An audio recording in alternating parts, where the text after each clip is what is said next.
자, 이번 시간은 우리 이제 276쪽의 발해입니다. 발해 276쪽이요. 이 발해는 정치문화사가 제일 중요하다 그랬죠. 발해 건국은 알다시피 698년도에 대조영이 발해를 건국하는데, 원래는 진국이라고 했죠. 진국, 그지? 진국. 698년도에 진국이라고 했다가 나중에 발해군 왕이라고 책봉을 받아요, 당나라로부터. 그래서 이제 그때부터 발해라는 명칭을 쓰게 되는데, 이거는 713년부터 이제 발해라고 칭해서 언제 망하냐면 926년에 망하죠. 그럼 진국에서 발해라고 명칭을 바꾼 사람은 어쨌든 간에 고왕이란 말이죠. 고왕, 대조영, 그치? 그래서 발해가 북쪽에 있었고, 그 다음에 남쪽에는 신라가 있었지, 그치? 신라. 우리 이제 신라, 여긴 중대하고 하대가 되는데, 그래서 남북국 시대다 라고 표현한 사람, 요거를 남북국이라고 해야 한다 라는 말을 최초로 한 사람은 18세기의 유득공이죠. 그죠? 유득공, 실학자. 발해고라는 책에서 최초로 언급했어요. 발해고. 그러니까 우리도 지금 남북한으로 돼 있는데, 남북국 시대라고 228년 정도 같이 존속한 나라거든요. 하기 때문에 남북국 시대라고 했지. 단 발해를 최초로 민족사로 인식한, 우리 민족의 역사다, 민족사로 인식하고 서술한 사람은 누구냐. 그러니까 남북국이라는 말은 쓰지 않았지만 최초로 우리 민족의 역사라고 서술한 책은 제왕운기입니다. 제왕운기. 요거는 13세기에 이승휴가 쓴, 이승휴. 1287년도에 충렬왕 때. 요건 좀 조심해서 보세요. 남북국 시대라는 말은 너무나 여러분 익숙할 겁니다. 요건 유득공이 최초로 한 말이고, 18세기에. 반면에 고려시대에 13세기 충렬왕 때 이승휴는 제왕운기에서 발해를 우리 민족사로 최초로 인식하고 책에 서술했다라는 점. 남북국이라는 말은 쓰지 않았지만, 물론 신라 시기에도 북국이라고 표현한 적은 있습니다, 발해를. 근데 그 같이 남북국 시대다 이렇게 표현한 적은 없으니까. 자, 발해에서 여러 15대 왕까지 있지만 의미 있는 왕은 딱 고왕, 무왕, 문왕 뭐 다 부자지간에 이렇게 쭉 이어져. 그런 다음에 5대 성왕, 그 다음에 저기 10대 9세기 선왕, 이런 정도만 보시면 돼요, 왕 중에선. 자, 그래서 276쪽은 발해를 한번 보세요. 발해를 보시면 신라보다 무려 4배 정도나 더 넓은 면적을 가지고 있었던 나라가 발해인데, 처음에는 동모산에서 건국을 했죠. 동모산에서 건국을 하고, 그 다음에 동모산 찾으셨죠? 그 다음에 상경 용천부에 이제 도읍을 했다가 중경 현덕부로 옮겨가는데, 중경 현덕부로 옮겨간 게 무왕인지 문왕인지 사료에 따라 다릅니다. 그냥 중국 사료에 따라 다르기 때문에 이건 확정할 수 없어요. 단 무왕 때일 가능성이 크지 않겠느냐는 이건 추론일 뿐입니다. 그렇게 시험 못 내고, 단 중경에서, 그러니까 이게 발해하고 신라의 개념이라면, 발해는 무려 이런 면적을 가지고 있는 나라가 이제 연해주도 포함해서, 여기가 동모산이라 그러면 동모산에서 처음에 상경으로 갔다가 상경, 그 다음에 상경에서 중경, 중경, 이건 누군지 모른다. 중경에서 다시 상경 천도한 사람이 있어요. 상경으로 천도한 사람이 있는데 이게 문왕입니다. 문왕 때. 그 다음에 상경에서 문왕 때는 동경 용원부로 또 천도했어. 이것도 문왕이야. 문왕. 그런데 동경에서 다시 최종적으로 상경으로 천도한 사람이 있거든. 이건 성왕입니다. 성왕. 5대 왕이에요. 5대 성왕 때. 그러니까 문왕은 상경 천도했다, 맞죠? 동경 천도했다, 맞죠? 그런데 성왕도 상경 천도했다고는 맞을 수 있는데 동경에서 상경으로 간 거고, 문왕은 중경에서 상경으로 간 거예요. 이걸 좀 조심하셔야 돼요. 그런 다음에 마지막 수도 계속 상경에서 망할 때까지 있는 겁니다. 자, 그래서 대동리버부터 원산만까지 국경선이라면 여긴 당나라가 되는 것이고, 여기는 발해가 되는 것이고, 발해, 여기는 신라가 되는 것이고, 이제는 8세기에는 일본 놈들도 국호를 일본이라고 씁니다. 그전에는 일본이 아니었고 외였는데 그냥. 자, 그래서 요건 대외관계는 좀 이따 보더라도 발해 왕들 중에서는 고왕, 무왕, 문왕, 그런 다음에 5대 성왕, 천도 때문에 하나 나오는 거고, 그 다음에 10대 9세기 이제 선왕 때 별선자를 씁니다. 자, 고왕은 처음 높을 꽃자를 써가지고 시호가 세웠으니까 그렇게 추천한 것이고, 무왕은 뭘 잘했겠어요? 명칭상 전쟁을 많이 했다. 그러니까 당과 적대적인 관계, 신라와 대립관계 뭐 이렇단 말이죠. 반면에 문왕은 뭘 열심히 했겠느냐? 문치에 치중했기 때문에 당과 친선관계였을 것이다. 그렇다면 당의 문물을 많이 수용했을 것이다. 당의 삼성육부 체제를 수용해서 발해도 삼성육부 체제인 것은 문왕 때 완성되는 것이구나. 그 다음에 신라하고도 친선관계로 교류하는 것도 문왕 때구나. 그래서 신라도라고 하는 39개 상설역이 설치되어 있다는 점 아주 중요하죠. 문왕 때. 또 문왕 때는 황제를 자처해서 황상이라는 표현이 있습니다. 이런 것도 좀 조심해야 되고, 그 다음에 고구려 계승의식은 무왕, 문왕 다 쓸 수 있는데 고려왕을 자칭했다. 또는 일본에서도 발해 보낸 국서에 보니까 외교문서에 고려국왕, 고려왕께 뭐 이런 식으로 표현하고 있는 것은 고구려를 계승한 나라라는 점을 다른 나라들도 인식하고 있다는 점, 요게 이제 의미가 있죠. 자, 그 다음에 이제 선왕은 무슨 선자냐면 별선자입니다. 사방을 겁나게 폈다. 그러니까 가장 완성됐을 때에, 전국이 완성됐을 때 지방제도가 확립될 거니까 5경 15부 62주를 편제하는 것은 선왕 때구나. 이렇게. 그 다음에 해동성국이라고 하는 중국에서 붙여준 칭호가 발해만 동쪽의 융성한 나라, 아주 큰 나라, 이런 의미의 칭호는 선왕 때 붙여진 것이구나. 이렇게 알아두시면 되죠. 뭐 어렵지 않잖아요. 그죠? 그래서 276쪽에 발해 건국부터 해가지고 고구려 유민의 이동 과정에서 있었던 일과 천문령 전투, 여기서 이제 당군과 싸워서 크게 이겼다. 요거 하나 좀 3번 체크하시고, 그 다음에 대조영이 진국이라고 해서 건국을 하고, 연호를 천통이라고 했다. 천통, 하늘에서 받은 정통이다. 이런 의미로 천통. 천자가 들어가는 거는 처음에는 오픈한 사람한테는 주로 많이 쓰죠. 그러니까 발해 천통, 그 다음에 고려는 태조왕건 때 천수, 또 묘청은 천개라고 썼습니다. 천개, 하늘이 열렸다. 서경 천도 운동할 때. 자, 그 다음에 277쪽에 대조영의 출신 읽어보시고요. 한국 역사로서의 발해사의 성격이 어딘지 이것도 한번 보시고 체크. 그 다음에 밑에 사료, 이두공의 발해사 인식. 요거 별표, 요거는 별표해야 돼. 발해고에 고려가 발해사를 편찬하지 않은 것을 보면 고려가 국세를 떨치지 못했음을 알 수 있다. 옛날에는 고씨가 북에서 고구려를, 부여씨가 서남에서 백제를, 박석, 김씨가 동남에서 신라를 각각 세웠으니 이것이 삼국이다. 여기에 반드시 삼국사가 있어야 할 것인데 고려가 편찬한 것은 잘한 일이다. 그러나 부여씨와 고씨가 망한 다음에 김씨의 신라가 남에 있고 대씨의 발해가 북에 있으니 이것이 남북국이다. 남북국이라는 말 발해고에서 처음 나왔죠. 여기에는 마땅히 남북사가 있어야 할 것인데 고려가 편찬하지 않은 것은 잘못이다. 오케이. 자, 건국초의 국제관계, 이건 이제 왕별로 한번 볼게요. 고왕 때도 당나라하고는 친선, 그 다음에 신라하고도 친선 관계입니다. 서로 교류해요. 무왕 때 이제 당 신라와 안 좋은 거지. 돌고라고 당과 발해 사이에 껴있는 게 돌고리인데, 돌고라고는 계속 친선 교류 관계를 유지합니다. 왜냐하면 당을 견제하기 위해서. 또 일본하고도 계속 교류 관계를 유지하는 것은 신라를 견제하기 위해서. 그러니까 지금의 남북한 관계로 보면 딱 좋은 거죠. 항상 교류한 것도 아니고, 활발히 교류한 것도 아니고, 아주 없었던 것도 아니고, 왕에 따라 다릅니다.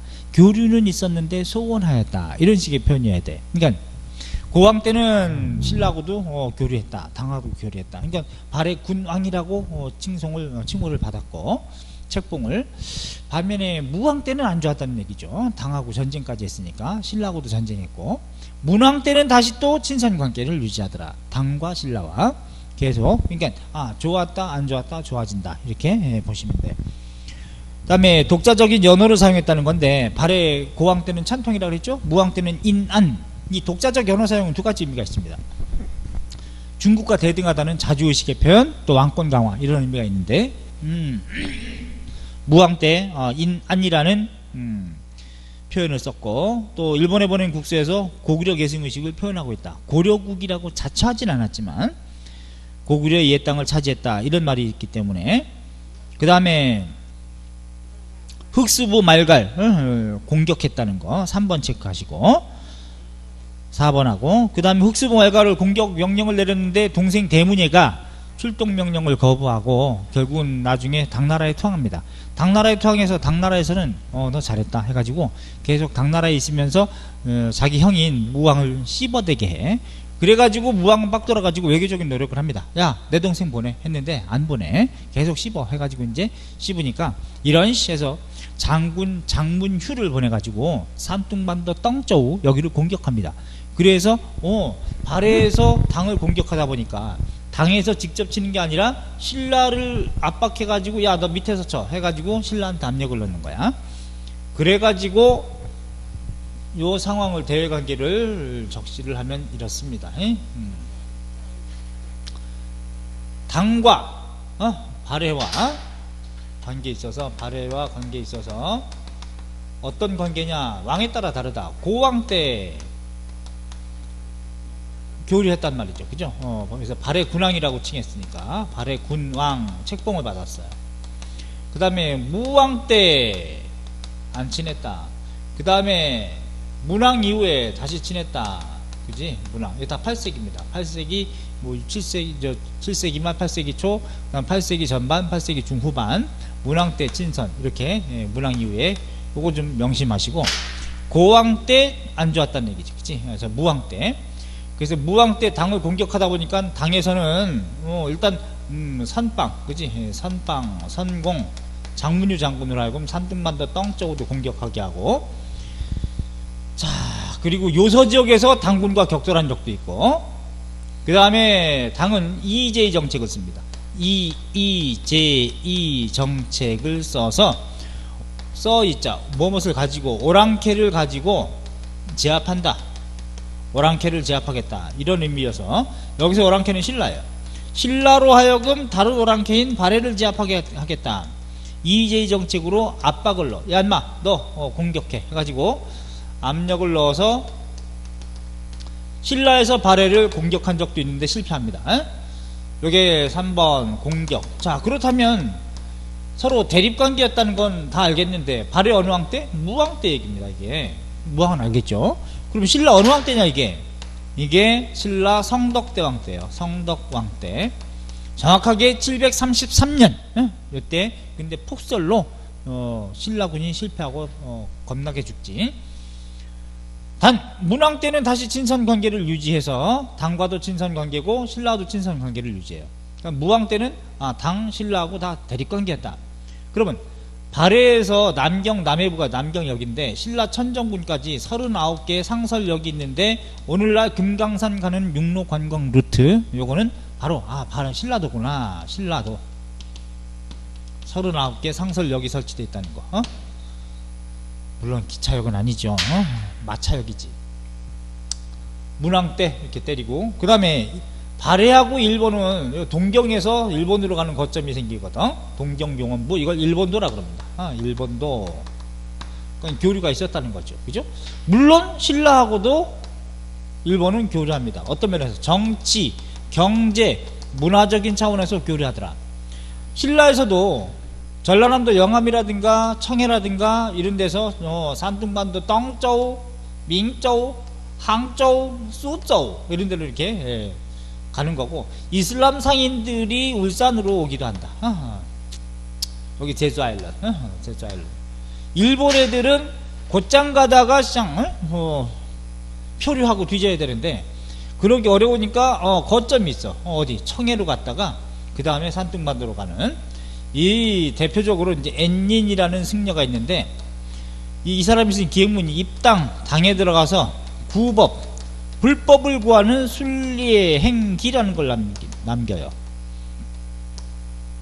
여기에 보면은 장보고 얘기, 장보고의 도움을 많이 받았다는 얘기와 신라 사람들이 겁나게 귀족들이 호화롭고 사치스러운 생활했다는 얘기가 나옵니다. 그럼 신라에서 사치금지령 누구라고? 흥덕왕 때 사치금지령을 내렸다. 이렇게 생각을 해 주셔야지. 자, 그 다음에 5번도 요서 동그라미, 요서 지역에서 당군과 격돌했다는 거. 무왕 때 대당 강경책. 장문유 6번. 장문유 장군을 보내서 산둥반도 떵저우를 공격하고, 당에서는 오히려 신라에게 군사적 압력을 넣어가지고 발해를 공격하게 됐는데 결국은 청덕대왕 때 공격하긴 했는데 폭설로 추위와 눈으로 이제 많은 사람들이 죽었다는 얘기. 실패. 오케이. 그 다음에 오른쪽에 이제 문왕 나옵니다. 문왕. 문왕은 대흥, 보력, 대흥 이렇게 연호를 돌렸었어요. 대흥 알아야 돼. 대흥, 보력. 다시 또 대흥이라고 썼고, 중경 현덕부에서 상경 용천부로 천도했다가 다시 또 동경천도, 그러니까 상경천도와 동경천도 있다는 얘기죠. 요거 좀 알아야 돼. 그러니까 문왕 때는 상경천도 했더라. 이 상경천도란 중경현덕부에서 상경용천부로 천도한 것이고, 그런 다음에 나중에 다시 동경용원부로 또 천도했기 때문에 동경천도라는 말도 쓸 수 있습니다. 그러니까 이거는 상경에서 동경으로 간 거죠. 상경에서 동경으로 이렇게 간 건데, 나중에 성왕 때는, 선왕이 아니에요, 성왕 때 다시 상경천도 하더라. 최종적입니다. 상경으로 도읍을 옮기는데, 이거는 어디서? 동경에서 상경으로 갔다는 얘기야. 동경에서 상경으로 가더라. 그러니까 똑같이 상경천도 쓸 수 있는데 어디서 갔는지는 다른 거죠. 문왕 때는 중경에서 상경으로, 성왕 때는 동경에서 상경으로 갔다. 여기 마지막 천도입니다. 이렇게 조심해서 보세요. 어디서 어디로 갔는지 조심하셔야 돼. 자, 그 다음에 문왕 때는 친당정책 권하죠. 그러니까 삼성육부. 그 다음에 발해국왕이라고 또 책봉을 받아. 그러니까 대조영 때는 발해군왕이라고 책봉을 받고, 좀 더 국가로 인정받은 것, 이것은 이제 문왕 때구나. 발해국왕이란 동그라미, 발해국왕. 발해군왕은 대조영 고왕 때, 발해국왕으로 올려 책봉받은 것은 문왕 때.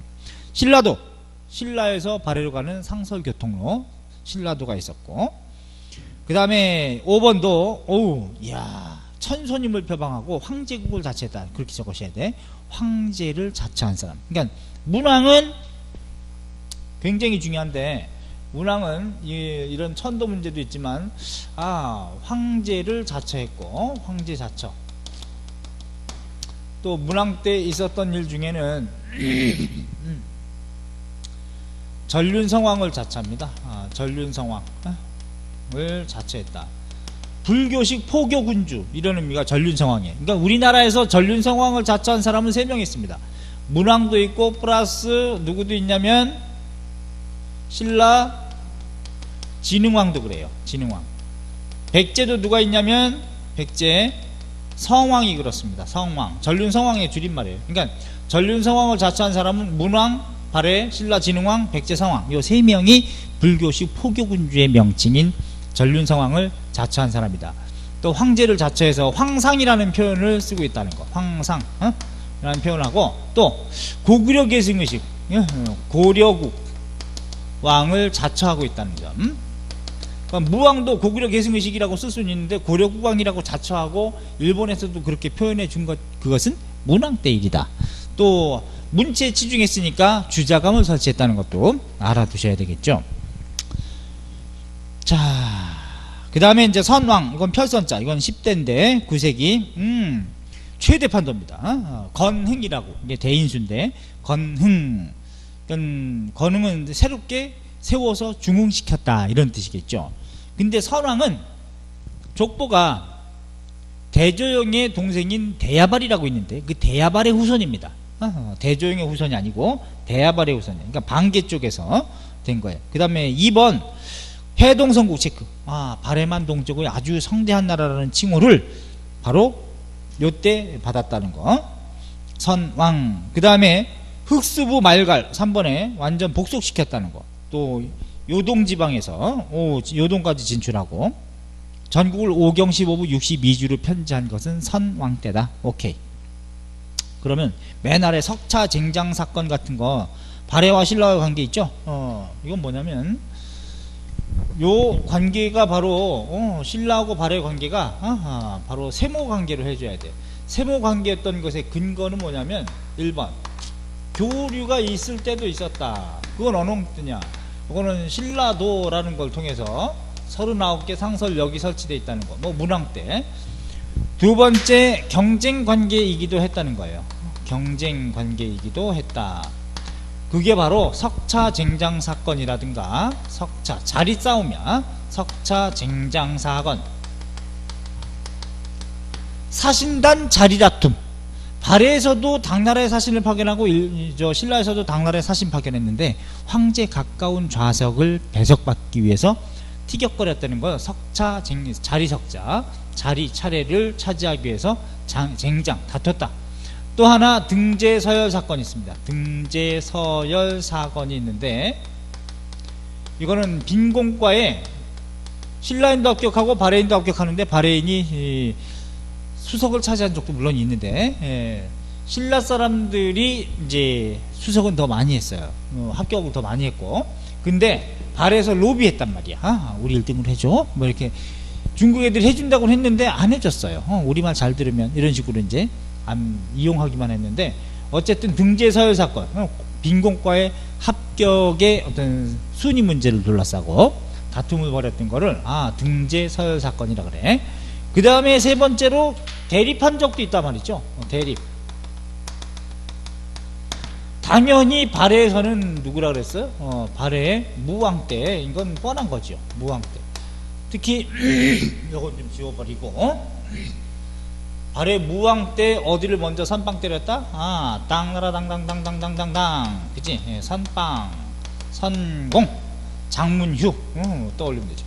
장문, 산중반다 땅짜오. 여기를 공격하니까 당은 신라를 압박하더라. 압박. 신라는 공격하더라. 그지? 실패하더라. 그래서 대립관계였다는 얘기인데, 그지? 그럼 신라는 어느 왕 때라 그랬습니까? 성덕대왕 때요. 성덕대왕, 성덕왕. 그러니까 요걸 이제 시험 문제 낸 적도 있어. 발해가 이렇게 당을 치고 할 때의 신라의 상황을 물어봤다고. 그럼 신라 성덕대왕 때는 정전을 지급하고 뭐 이런 일들이 이제 성덕대왕 때는 있었으니까, 이런 거. 또 어떤 종을 주재했다? 현존 가장 오래된 신라 동종인 우리나라의 상원사 동종도 주재했다. 뭐 이런 것들을 떠올리시면 되죠. 그러니까 이런 관계가 다 있었다. 그러니까 세모 관계로 하시는 것이 가장 타당하고. 279쪽 넘기세요. 넘겨서 이제 280쪽에 발해는 결국은 최종적으로 926년에 발해가 멸망하는 것은 거란의 침략, 또 하나 백두산 화산 폭발, 이 두 가지 요인이라고 보는데, 백두산이 한 지구상에서 서기전 2000년 이후부터 지금까지 한 2000년간의 서기전부터 시작해서 가장 최대 규모의 폭발이 백두산 화산 폭발이 바로 917년에서 930년 사이라고 합니다. 이게 이제 과학적으로 미국의 뭐 애리조나 대학이라든가 이런 여러 대학에서 시료 샘플 채취해가지고 축적된 분진이라든가 이거 확인해 봤더니 그 편년이 나왔어요. 그러니까 발해가 멸망한 시점이 그 사이에 들어간다는 얘기죠. 화산 폭발이라고 하는 것이 굉장히 민심 이반을 가져왔을 것이고, 그 화산 분진이 일본으로까지 건너가가지고 무려 일본에 30cm 이상의 분진 쌓인 게 지금도 남아있다고 하니까, 그냥 간절히 바라는 것은 화산 폭발이 만약에 백두산이 된다 그러면 용암은 중국 쪽으로 가고 화산재는 다시 또 일본 쪽발이 쪽으로 가가지고 일본의 전자산업 다 작살나고, 한 50cm 정도의 화산재가 또 쌓이면 그 다음에 한 진도 30 정도의 지진에다가 일본 내부의 화산 폭발, 전국적으로, 그 다음에 쓰나미로 반이 잠겨버리는, 자연재해로 이렇게 없어지는 게 가장 타당하죠. 전쟁 안 하더라도 행복한 상상이다. 자, 그런 다음에 발해가 망한 다음에 거란족에 의해서 망했는데, 그 거란의 통일왕조가 발해 지역에서 건국되지 않았다는 점, 요거는 살기가 어려웠다는 반증이 있죠. 그럼 이제 발해가 망한 다음에 발해 유민들이 부운동을 하겠지. 280쪽 맨 아래에. 그래서 오사국이라든가 또 흑묘국이라든가 이런 것들, 정안국이라든가 오른쪽에 나오죠. 이런 건 모두 발해 유민들이 세운 압록강 중류 지역에 세웠던 나라 이름이다. 뭐 얼마 안 가지만. 자, 그래 놓고 거란이 발해를 멸망시켰기 때문에 고려가 발해가 망하기 전에 건국이 되죠. 918년에 건국되니까. 태조 왕건은 이 거란이 사신을 보내고 낙타를 보냈는데도 이 새끼들건 우리 형제를 멸망시켰다 해가지고 짐승 같은 나라의 의관제도를 품받지 말라. 후녀 10제도 남기듯이. 또 태조 살아있을 때도 어떻게 했냐면 사신을 섬으로 유배 보냅니다. 선물 가져왔는데, 원래 전쟁 시기에도 사신은 죽이는 게 아닌 게 관례죠. 근데 선물 가져왔는데 사신을 섬으로 유배 보냈고, 낙타 50피를 만부교라는 다리에 대롱대롱 매달아서 굶겨 죽여. 요게 바로 태조의 대거란 강경정책이지, 그지? 그래서 요거를 발해 유민들이 세운 나라 이름 그런 정도만 좀 봐주세요. 오케이? 예스. 넘기세요. 자, 그럼 이제 282쪽으로 가시면 발해 통치 체제가 나오는데, 발해 정치에 의미 있는 거는 이런 삼성육부 체제를 수용했다는 것은 어느 왕? 문왕 때다. 그지? 당과 친선이니까. 그런데 운영상 이원적으로 지배했고 육부 명칭이 독자적인 명칭을 썼다는 점, 요게 독자성이에요. 오른쪽에 보면 왕 밑에 정당성, 선조성, 중대성이라고 있죠. 발해 삼성입니다. 그럼 괄호 안에 있는 건 이제 당나라 관제인데, 정당성의 짱관이 대내상이라고 그래. 대내상. 근데 이 정당성이 가장 높은데 그 밑에 좌상과 우상, 그 좌사정 우사정이 있어서 충인의부를 좌사정이 이끌고 지혜 신부 육부 중에 3개를 우사정이 담당을 하더라.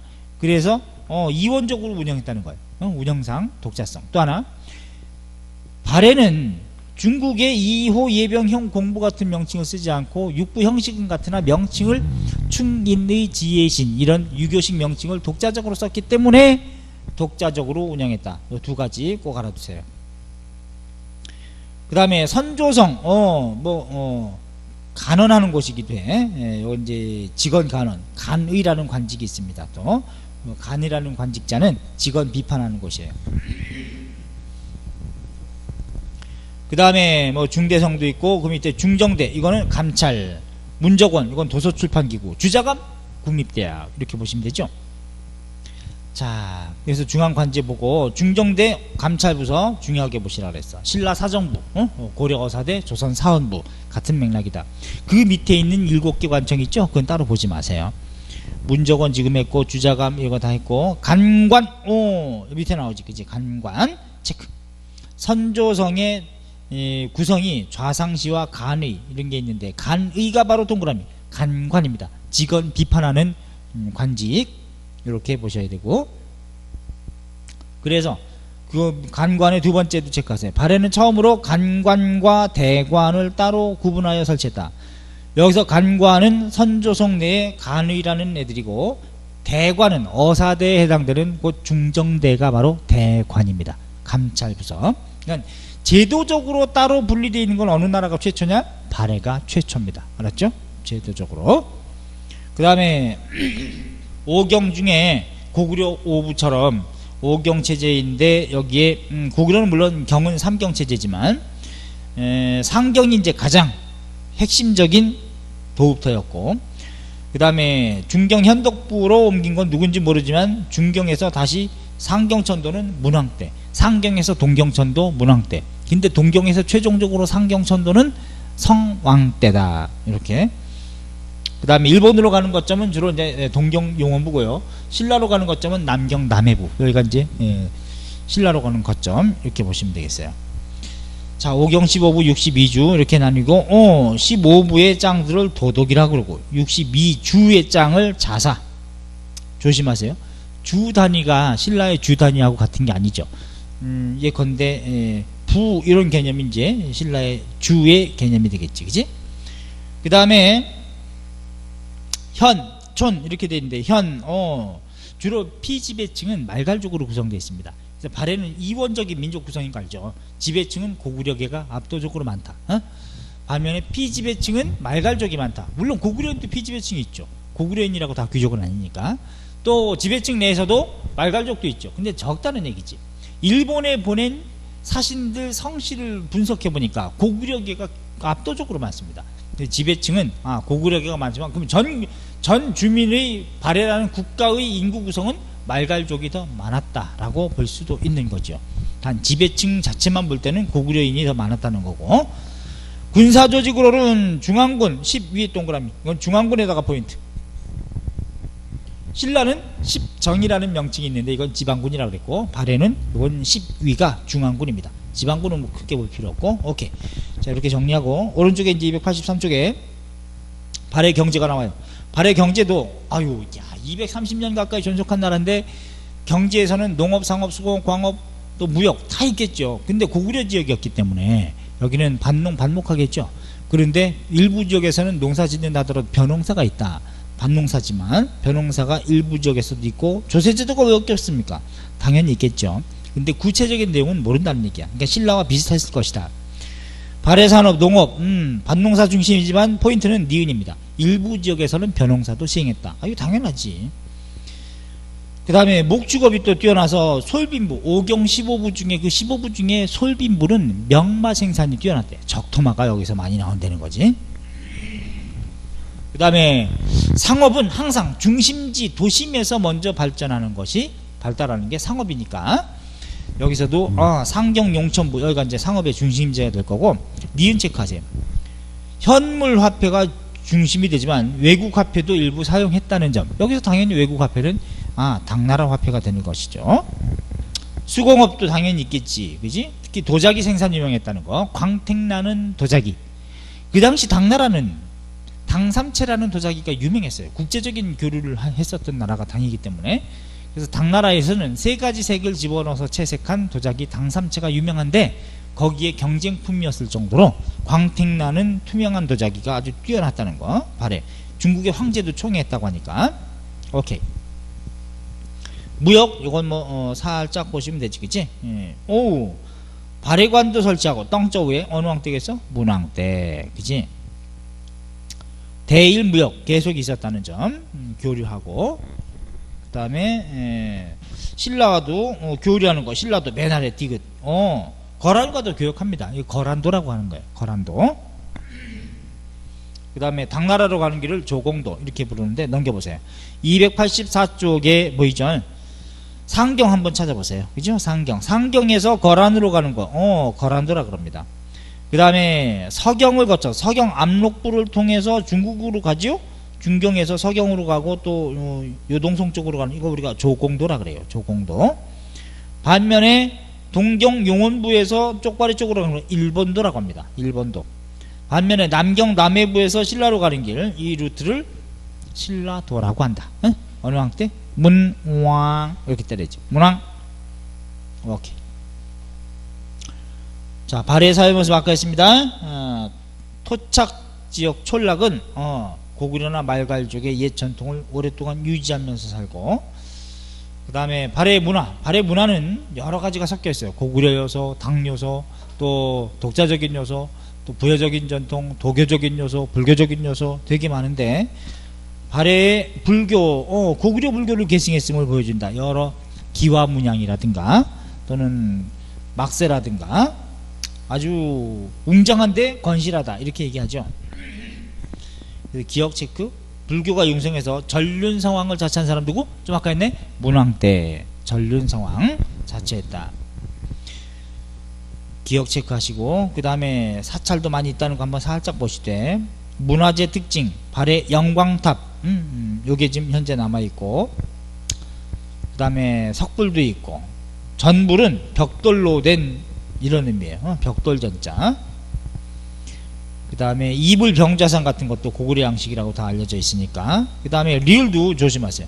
경교라고 불을 숭배하는 네스토리우스교, 요것도 수용했다는 근거가 나오기 때문에 경교도 수용했다. 알아두셔.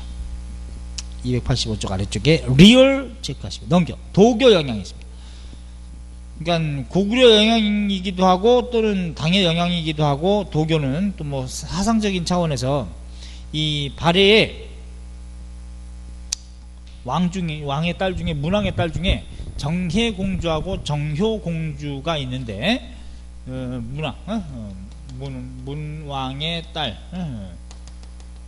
중에 정혜공주, 이건 잘 알아두십시오. 정혜공주 둘째 딸이에요. 그 다음에 정효공주 넷째 딸입니다. 정효공주. 그 묘가 둘 다 자식이 먼저 죽었어요. 근데 정혜공주 묘는 어디에 있냐면은 이거 음성 발음이죠. 그러니까 정해, 요건 양성 모음이지. 그러니까 요거는 용두산 고분군, 육정산 고분군 이렇게 좀 때려줍니다. 육정산 고분군에 있어. 고분군. 여기는 용두산 고분군에 있습니다. 용두산 고분군. 그런데 정혜공주 무덤은 굴식 돌방 무덤의 모주림 천장 구조입니다. 굴식 돌방 무덤. 일단 굴식 돌방 흙 무덤인 거지, 그지? 흙 무덤. 여기에 모주림 천장 구조. 모주림 천장 구조. 여기서 사각고임이에요. 사각고임 형태로. 그런 다음에 여기는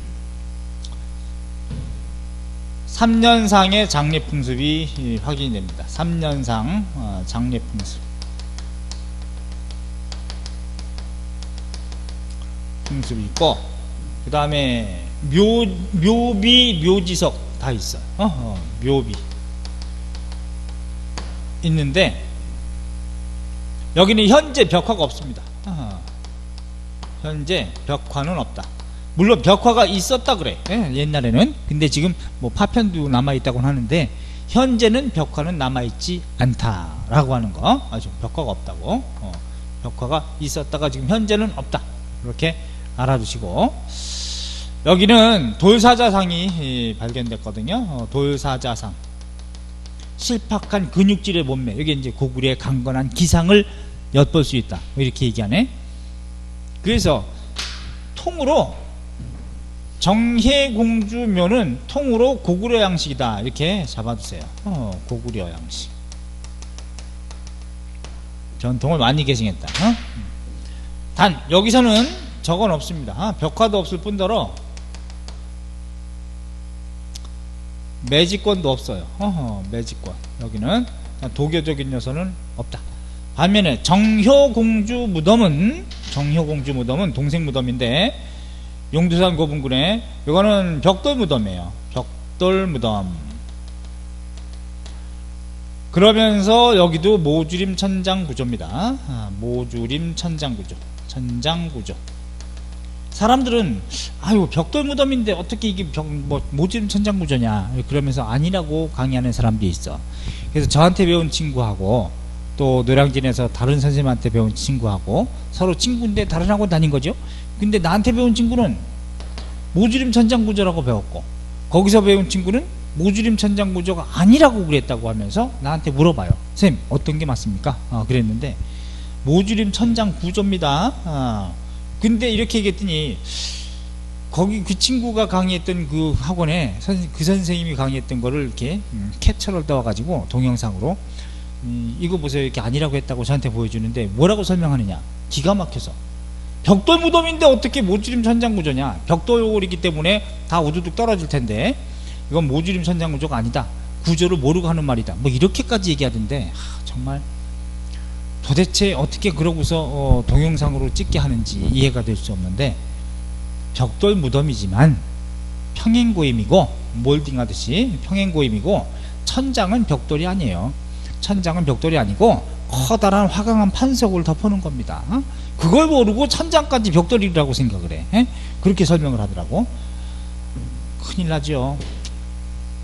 그래서 이거는 당연히 모주림 천장 구조입니다. 근데 평행고임식이야. 평행고임식.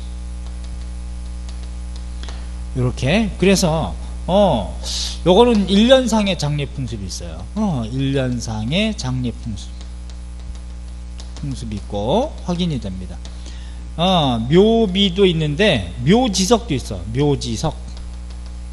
여기 보니까 이런 매직권이 있더란 말이지, 그지? 매직권. 내가 이 땅을 사서 영생을 누리겠다. 그러므로 요거는 도교 관련 요소가 들어가 있다. 도교 요소. 도교. 우리 했듯이 여기는 없는데 매직권 없다 그랬습니다. 자, 그 다음에 여기는 벽화가 있게요, 없게요? 벽화 있습니다. 벽화 있다. 12명의 인물도가 있어요. 인물도 요게 있어요. 그 다음에 여기는 돌사자상이 없어. 돌사자상이 없습니다.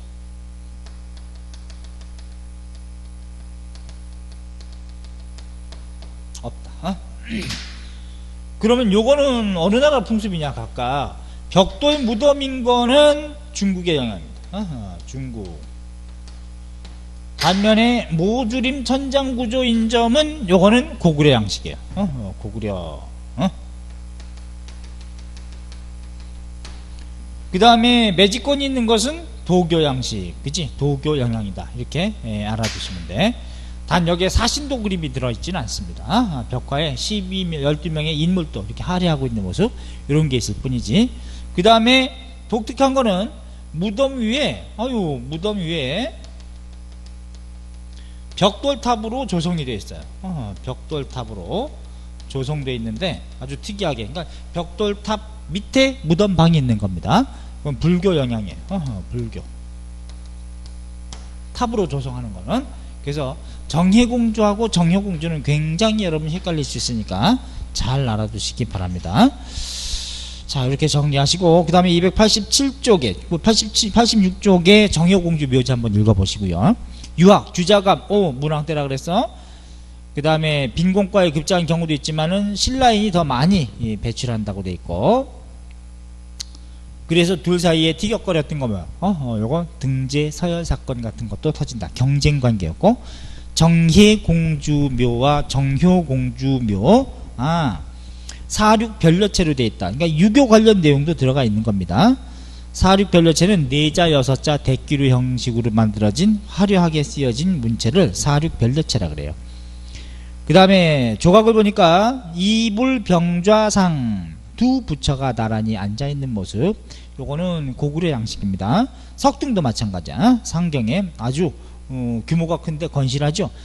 기와 무늬도 다 고구려 양식이라고 봅니다. 밑에 치화라고 하는 것도 치미도 그렇고 다 고구려 양식. 용머리도 뭐 그런데, 근데 거기 보니까 건축 양식 있죠. 건축 양식에서 보면은 상경 용천부 있죠. 이거는 당나라 양식을 본뜬 것이다. 그 다음에 도교 요소도 들어가 있습니다. 왜냐면 여기에 밑에 있죠. 주작대로. 여기 황성의 남쪽 문과 바깥쪽을 둘러싼 외성의 남쪽 문을 일직선으로 연결한 도로를 남쪽을 상징하는 방위수신이 주작이기 때문에 황성의 궁궐터 남문과 이걸 바깥쪽을 외 둘러싸은 외성의 남문을 일직선으로 연결한 이 큰 도로를 이름하여 주작대로라고 했단 말이죠. 그치? 주작대로. 그러니까 이게 상경이라고 한다면 상경 자체는 당의 영향을 받은 거야. 당나라 장안성, 이거 고구려 평양성이라고 그러면 안 돼. 당의 장안성의 영향을 받아서 모방을 한 거고, 주작대로가 있는 점은 도교 요소고, 그지? 도교. 단 상경에서 온돌장치가 발견됐다. 온돌장치가 발견된 것은 고구려 양식입니다. 고구려. 그러니까 상경도 되게 다양하게 당요소, 고구려 요소, 도교 요소 다 들어가 있다. 이렇게 보면 돼. 상경. 자, 그래서 온돌장치 잘 알아주세요. 여러분, 우리는 온돌 문화죠. 중국도 농경사회지만은 중국은 주로 탁자식 문화입니다. 우리 또 숟가락 젓가락 우리처럼 잘 사용하는 나라가 없죠. 심지어는 젓가락 같은 거 가지고 콩 옮기기, 뭐 초등학생들 그거 한다 그러대. 감각 기르기 위해서 동그란 콩을 젓가락으로 이제 옮기고, 오죽했으면 우리 무슨 음식점에 가면은 뭐 감자탕, 뼈다구 해장국 이런 거 올 때 그 당면 같은 걸 이렇게 넣어주는데 아주 잘 익어서 흐물흐물한데 그 밑바닥에 있는 것도 쭉쭉 미끄러지는 젓가락으로 그걸 건져 올려요. 끊어지지 않게. 이런 것도 이제 뭐야? 감각이지, 그치? 감각. 역시 감각, 손의 감각. 그래서 이 말초신경을 잘 자극하고 활동이 활발하면 두뇌 회전이 또 빠르답니다. 그러니까 우리가 머리 하나는 좋은 애들이지. 참 온돌하다 그랬다. 근데 우리는 이제 뭐냐면 중국은 탁자식 문화인데 우리는 온돌 문화여서, 온돌이라는 건 이제 구들을 놓고 아궁이에서 불을 뗀 다음에 그 구들 방 바닥 밑에 통로를 이용해서 연기가 빠져나가게 하면서 온도를 데워서 뜨뜻하게 지지는, 이렇게 이제 건강상으로도 좋죠. 그래서 오죽했으면 아파트에 살아도 어때요? 소파가 있지만 소파 밑에 앉아가지고 소파 거기를 등을 기대고 팔을 얻는 용도로 많이 쓰지. 온돌이 이 적성에 맞는 거야. 오죽했으면 또 안방에다가 돌침대를 집어넣고 그래, 그지? 자, 그냥 넘겨보시면 288쪽에 정예공주하고 정여공주 비교해 놓은 게 있습니다. 별표하세요. 그 부분 정예공주 좀 약한 거야, 그지? 굴식 돌방 흙무덤인데 그 다음에 모주림 천장구조고 묘비석이 있고 사륙별려체로 돼 있고 3년상을 치렀다는 것이고 부합장묘 돌사자상이 보인다. 단 현재 벽화는 없다는 거 알았죠? 다 고구려양식이라고 때리세요. 그 다음에 정효공주 무덤 동생 무덤인데 무덤 방 밑으로 쭉 내려가니까 여기는 벽돌 무덤인데 벽돌 무덤의 위 상판은 화강암으로 덮은 겁니다. 여기 나와 있지 않지만 4개 면은 모두 벽돌로 조성이 되어 있지만 자 그런 다음에 여기는 벽화가 있어요. 오른쪽에 보시면 가운데 묘비가 있죠. 그래 놓고 맨 오른쪽 그림에 보니까 뭐가 있습니까? 288쪽에 모서리를 줄여 들어간 평행고임 형식으로 줄여 들어갔고 그 위는 커다란 화강암 판석으로 덮은 거라 그랬습니다. 벽돌이 아니고요. 그런 다음에 인물도가 그려져 있고 여기서 벽화가 있을 수 있는 것은 주로 이제 회벽을 시멘트 미장하듯이 회벽을 딱 바르고 거기다가 이제 벽화를 그린 거예요. 이렇게. 그 다음에 순장의 풍습도 좀 보입니다. 어쨌든 평행고임식 고구려 양식 벽돌 무덤인 것은 당요소 묘비 그 다음에 묘지도 있는데 매직권도 있더라. 도교 요소로 여기는 1년상을 치렀다는 얘기가 나와 있고 순장의 흔적도 보인다 그랬어.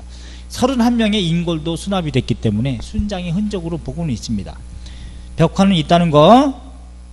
그 다음에 글씨가 새겨진 벽돌도 있고 그 위에 고구려 어떤 불교 영향으로 탑장을 하더라. 탑장 그 밑에 보이죠? 발의 영광탑 고구려 불교 영향 이렇게 해서 꼭 잘 정예공주하고 정여공주는 육정산 고분군인지 용두산 고분군인지 해해해해해 음성모음 효효효효효 양성모음 육정산 음성 용두산 양성 이렇게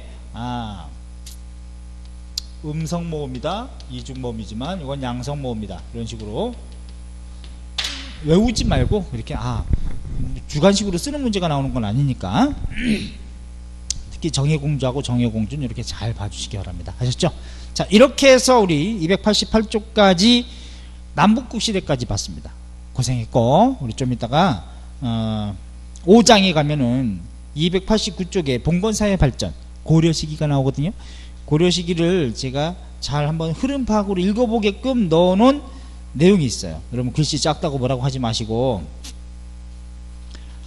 그래서 299쪽까지 요건 한번 쭉 고려시대 전체를 정치, 경제, 사회적인 측면을 읽어보시게끔 쭉 넣어놨으니까 한번 읽어보세요.